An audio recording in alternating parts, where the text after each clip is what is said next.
Écoutez attentivement. Ce que je vais vous dire n'est pas de la philosophie, c'est la loi. Si votre vie n'est pas celle que vous souhaitez, c'est parce que vous n'avez pas encore maîtrisé une chose, le sentiment. Pas seulement la pensée, pas l'espoir, pas la supplication. Le sentiment. Neville Goddard l'a très bien dit. Le sentiment est le secret, et il le pensait littéralement. Vos sentiments sont le pouvoir. Ils sont la force qui façonne votre réalité. Point final. Vous ne manifestez pas ce que vous voulez. Vous manifestez ce que vous êtes, et ce que vous êtes est déterminé par ce que vous ressentez. Vos émotions ne sont pas des réactions, elles sont créatrices. Elles imprègnent votre subconscient. Elles commandent votre réalité. Donc si vous attendez que le monde change avant de vous autoriser à vous sentir riche, aimé, puissant, vous attendrez éternellement. La vérité, c'est que le monde réagit à votre état intérieur, et non l'inverse. Vous devez d'abord le ressentir, vous devez entrer dans l'état émotionnel de votre désir comme s'il était déjà réalisé. Pas un jour. Maintenant, c'est la seule façon de le concrétiser. Vous voulez la richesse ? Alors, ressentez la dignité, la facilité, la certitude de déjà l'avoir. Vous voulez guérir ? Alors comportez-vous comme une personne qui est déjà guérie. Vous voulez de l'amour ? Alors incarnez la joie et la sécurité d'être profondément aimé, dès maintenant. Supposer que votre souhait est exaucé n'est pas un jeu mental. C'est une connaissance qui imprègne tout votre corps. Vous marchez, respirez et parlez à partir de cet état. Et lorsque vous le faites, la réalité s'y conforme. Parce qu'elle le doit. C'est la loi. Maintenant, je veux que vous déclariez votre nouvel état. Écrivez une affirmation dans les commentaires, une affirmation qui reflète la réalité dans laquelle vous entrez. Rendez-la puissante. Rendez-la personnelle. Dites « Je suis riche maintenant » ou « Je suis déjà guéri » ou « Je suis aimé et choisi ». Pourquoi est-ce important ? Parce que lorsque vous l'écrivez, vous le revendiquez. Et lorsque vous le ressentez, vous le devenez. Ce n'est pas facultatif, c'est ainsi que fonctionne la création. Alors, décidez qui vous êtes et ressentez-le jusqu'à ce que cela devienne réalité. Soyons clairs, espérer ne suffit pas, souhaiter ne suffit pas, vouloir ne suffit pas. Vous devez assumer. Vous devez entrer dans l'état où votre souhait est exaucé et vivre à partir de là, et non vers cet état. Ce n'est pas faire semblant, c'est créer. Neville Goddard enseignait que l'hypothèse combinée à la conviction est ce qui déplace les montagnes. Cela signifie que vous n'attendez pas de preuve, vous devenez la preuve. Vous ne demandez plus « est-ce que cela va arriver ?» Vous déclarez « c'est déjà fait ». Vous vous comportez comme quelqu'un qui possède déjà ce que vous voulez, avec calme, certitude et présence. C'est cela, la conviction intérieure. Et c'est la seule chose à laquelle l'univers répond. Demandez-vous, que supposez-vous chaque jour, consciemment ou inconsciemment? Supposez-vous le succès ou la lutte? Supposez-vous l'amour ou le rejet? L'abondance ou le manque? Votre monde extérieur est le miroir et vos suppositions sont le scénario. Donc, si vous n'aimez pas ce que vous voyez, changez le rôle que vous jouez. Changez-le à l'intérieur. Supposez quelque chose de plus grand. Pas une fois, pas de temps en temps, mais de manière cohérente, habituelle, délibérée. Lorsque vous supposez que votre désir est déjà exaucé, tout commence à se réorganiser pour correspondre à cet état. Les gens changent, les opportunités se présentent, le timing s'aligne. Non pas parce que vous l'avez forcé, mais parce que vous êtes devenu cela. Le monde ne peut s'empêcher de refléter ce que vous êtes, et vous êtes ce que vous ressentez avec conviction. Maintenant, écoutez bien, vous ne pouvez pas simuler une conviction intérieure. Vous devez décider, vous devez revendiquer, vous devez assumer votre pouvoir sans vous excuser. C'est ça le vrai travail. Ce n'est pas de se démener, ce n'est pas de courir après quelque chose. C'est d'assumer et de ressentir, comme si c'était déjà réel, jusqu'à ce que ça le devienne. Voici ce que je veux que vous fassiez maintenant. Dans les commentaires, écrivez une déclaration sous forme d'hypothèse, quelque chose de puissant et de présent. Écrivez « c'est déjà à moi » ou « je vis déjà mon rêve ». Soyez précis, soyez émotionnel. Ressentez-le pendant que vous l'écrivez. C'est à ce moment de certitude que tout commence. Car l'hypothèse est le pont entre l'invisible et le visible. Une fois que vous l'avez traversé, il n'y a plus de retour en arrière possible. Vous n'attendez pas que le monde change. Vous changez et le monde vous suit. Maintenant que vous comprenez le pouvoir de l'hypothèse, passons à la pratique. Passons de la théorie à la pratique. Parce que la manifestation n'est pas un mystère, c'est une méthode. Et une fois que vous savez comment l'utiliser, toute votre vie devient intentionnelle, prévisible, puissante. La première étape est la suivante. Créez la scène, dans votre esprit, dans votre imagination. Ce n'est pas de la rêverie, c'est de la construction. Vous devez construire une image mentale qui suggère que votre désir est déjà réalisé. Pas un jour, maintenant. Ne visualisez pas le fait de gagner à la loterie, visualisez le fait de remettre à un être cher les clés de la maison que vous avez achetée. Ne vous contentez pas d'imaginer un chiffre sur votre compte bancaire. Voyez-vous vivre librement, choisir, donner, vous épanouir. La scène doit sembler réelle, elle doit susciter des émotions. Car ce sont les émotions qui la déclenchent. Deuxièmement, engagez tous vos sens. Que voyez-vous? Que voyez-vous? Que ressentez-vous? Quelle odeur cela a-t-il? Quel bruit cela fait-il?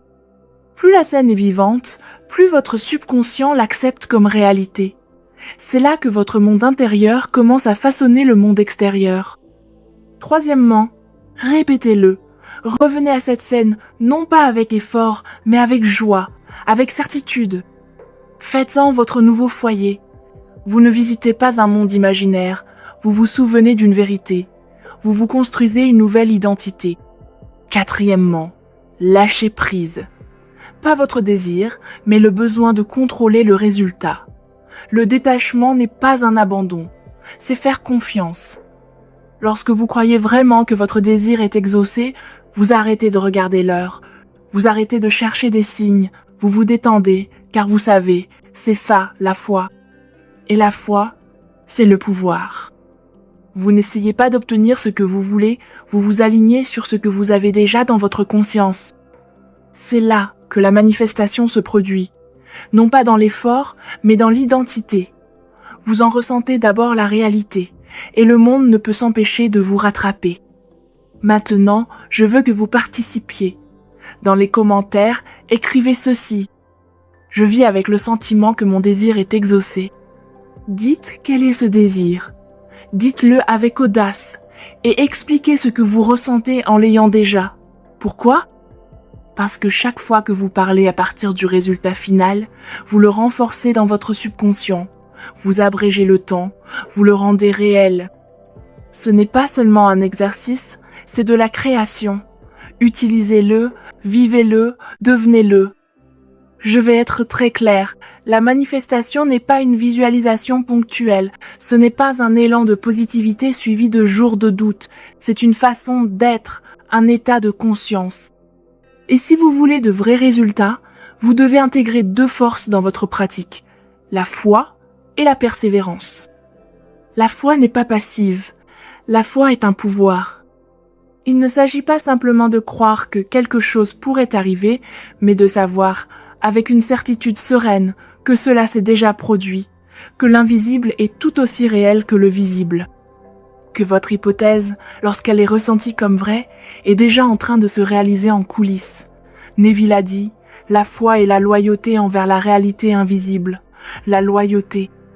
Cela signifie que vous ne changez pas vos croyances chaque fois que le monde extérieur ne se conforme pas à elles.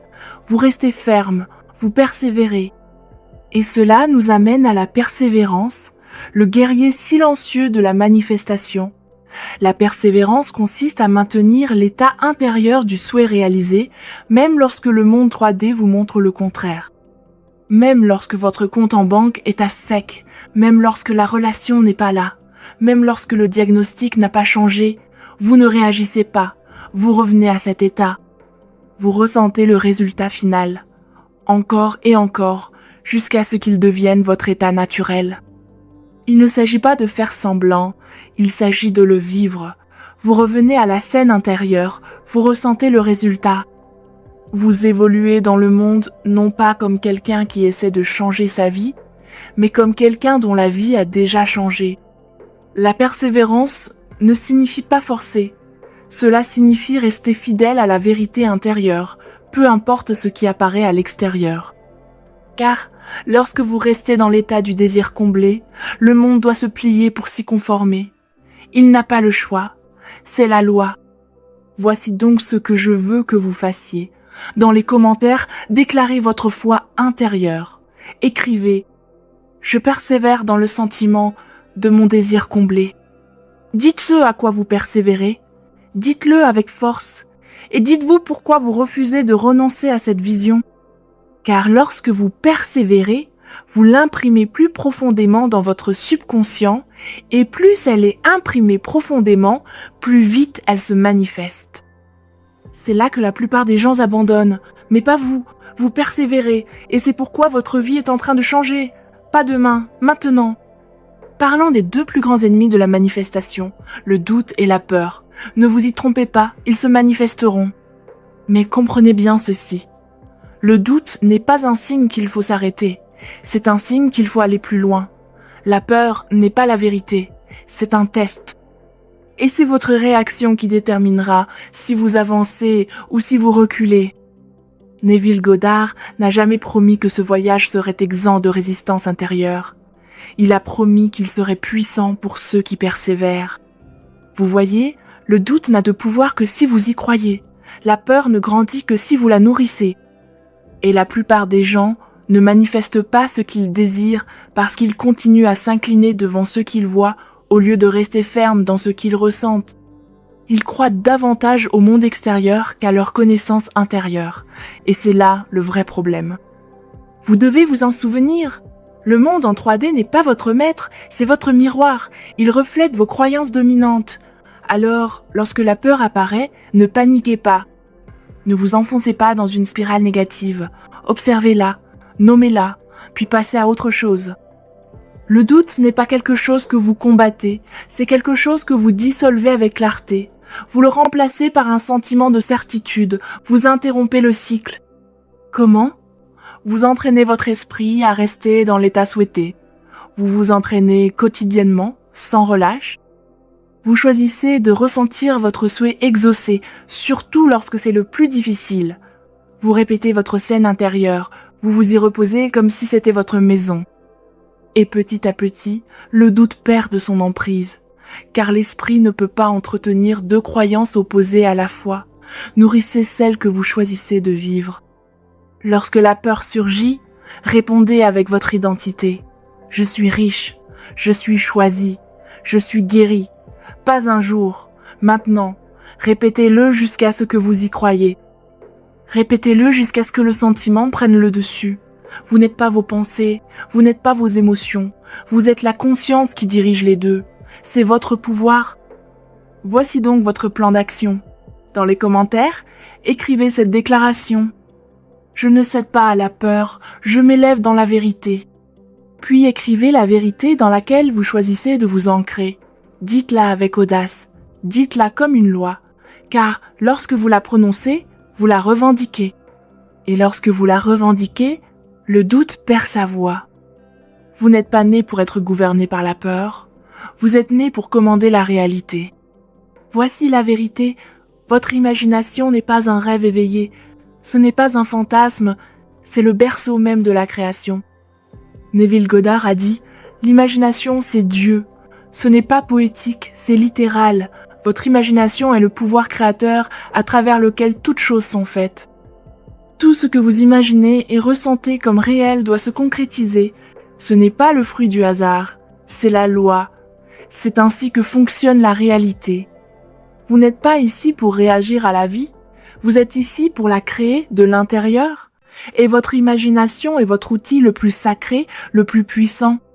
Alors laissez-moi vous poser la question, l'utilisez-vous délibérément ou la laissez-vous vagabonder au gré de vos peurs, des pires scénarios, des souvenirs d'échecs? Car si c'est le cas, vous continuez à manifester, mais pas ce que vous voulez. Le subconscient ne filtre pas, il ne juge pas, il accepte ce que vous ressentez de manière vive et répétitive. et il le reproduit. Toujours. Si vous voulez changer, vous devez aller à l'intérieur de vous-même.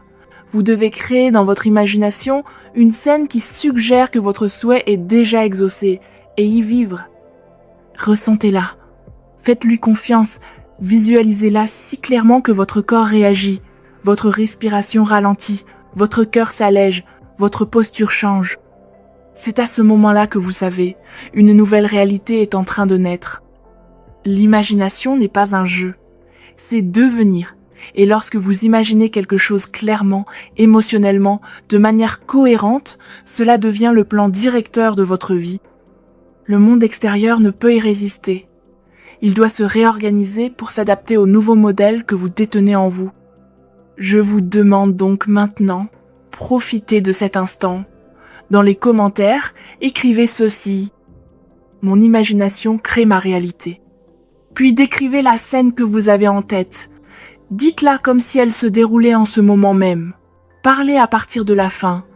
C'est ainsi que vous la verrouillerez dans votre esprit. Et si ce message a éveillé quelque chose en vous, s'il vous a rappelé votre pouvoir, votre vérité, votre rôle de créateur, alors partagez cette vidéo. Pas seulement pour les vues. Partagez-la parce que davantage de personnes ont besoin de prendre conscience de cela. Davantage de personnes ont besoin de savoir qu'elles ne sont pas des victimes. Elles sont des vecteurs de création. L'imagination n'est pas un jeu. C'est l'origine de votre monde. Utilisez-la avec un but, avec émotion et avec une conviction inébranlable et observez ce qui se passe ensuite.